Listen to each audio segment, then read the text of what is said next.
अस्सलाम वालेकुम। Second year में बहुत सारे इम्पोर्टेंट टॉपिक हैं। जो पहला टॉपिक है ना वो है reaction of third period elements with water. ये जो टॉपिक है ये आपने एग्ज़ाम में किस तरह लिखना है, सबसे पहले तो आपकी हेडिंग आ जाएगी कि reaction of third period element with water. अब थर्ड पीरियड के अंदर 8 एलिमेंट्स आपने डिस्कस करने हैं। उसमें जो पहला एलिमेंट है वो सोडियम है। तो आपने सबसे पहली जो हेडिंग इसमें आएगी आपकी कि सोडियम विद वाटर, कि सोडियम का जो रिएक्शन है वो वाटर के साथ वो आपने डिस्कस करना है। अब इसमें होता ये है कि देखिए, इसमें जो आपने, अगर आप एक रिएक्शन को समझ लो और आप ये सीख लो कि एक रिएक्शन को मैंने किस तरह एक्सप्लेन करना है, तो आप कोई भी रिएक्शन इजीली अटैम्प्ट कर सकते हो, चाहे वो ऑर्गेनिक का हो या इनऑर्गेनिक का रिएक्शन हो।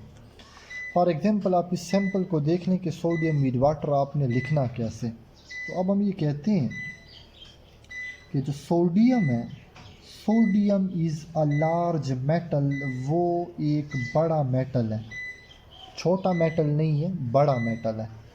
और याद रखें, जब मेटल बड़ा हो तो वो ज़्यादा रिएक्टिव होता है। तो आपने कहना है कि it is highly reactive in nature, ये बहुत ज़्यादा रिएक्टिव है नेचर के अंदर।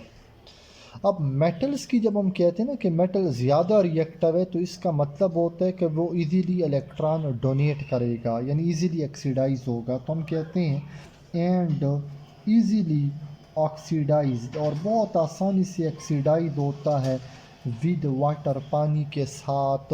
क्योंकि हम वाटर की बात कर रहे हैं तो विद वाटर। ऑक्सीजन होता तो आप कहते विद ऑक्सीजन, और क्लोरीन होता तो आप कहते विद क्लोरीन। अब बाद औक़ात ऑक्सीडेशन के लिए लफ्ज़ बर्निंग भी इस्तेमाल होता है कि it easily burn with water, ये भी हो सकता है। As a result we get sodium hydroxide and hydrogen gas is released. Hydrogen gas बनता है along sodium hydroxide, hydrogen gas भी रिलीज़ होती है। तो ये बात आपने करनी है। अब इसका मतलब ही हुआ कि अब आपने नेचर ऑफ रिएक्शन के ऊपर बात करनी है कि रिएक्शन की नेचर क्या है। प्रोसेस आपने रिएक्टेंट के ऊपर बात की, सोडियम के ऊपर, ठीक है। और फिर आपने प्रोसेस की बात की कि प्रोसेस ऑक्सीडेशन है। दूसरी बात, आप हीट की बात करें। हम कहते हैं the standard enthalpy of reaction is negative, वो नेगेटिव है। अच्छा, अब जब हम कहते हैं ना standard enthalpy of reaction negative है, इसका मतलब ये होता है कि रिएक्शन जो है, रिएक्शन इज एक्सोथर्मिक। तो मेटल्स, नॉर्मली मेटल्स के जो रिएक्शन हो और साइज भी उस मेटल का बड़ा हो, तो फिर कंफर्म होता है कि रिएक्शन एक्सोथर्मिक होगा। अब हम रिएक्शन को कर लेते हैं।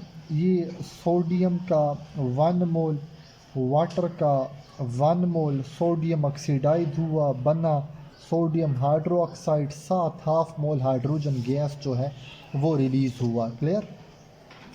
अब यहाँ अपनी फिज़िकल स्टेट लिखनी है, सॉलिड है, लिक्विड है, सॉलिड है, और ये गैस, हाइड्रोजन गैस।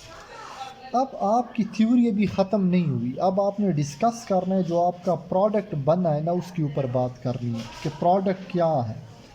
प्रोडक्ट आपका आयनिक सब्सटेंस है, प्रोडक्ट आपका नेचर में बेस है। इस प्रोडक्ट का कॉमन नेम जो है उसको कास्टिक सोडा कहा जाता है। और इस आयनिक कंपाउंड का जो स्ट्रक्चर होता है, उसके स्ट्रक्चर को हम कहते हैं जॉइंट स्ट्रक्चर। तो आपने स्ट्रक्चर की बात करनी है कि जॉइंट इसका स्ट्रक्चर होगा। और आप सॉल्युबिलिटी की बात करें कि इसका जो सॉल्युबिलिटी है, सॉल्युबल इन वाटर है, सॉल्युबल इन वाटर है। रीज़न बताओगे because of ionic in nature, क्योंकि ये आयनिक है। और फिर आप कलर पे बात करो कि they are white in colour, ये वाइट इन कलर है। तो ये आपके पास हुआ reaction of sodium with water. बिल्कुल इसी तरह आपने क्या करना है, आपने मैग्नीशियम का लिखना है, फिर आपने एलुमिनियम का लिखना है। यानी आप बड़ा सिंपल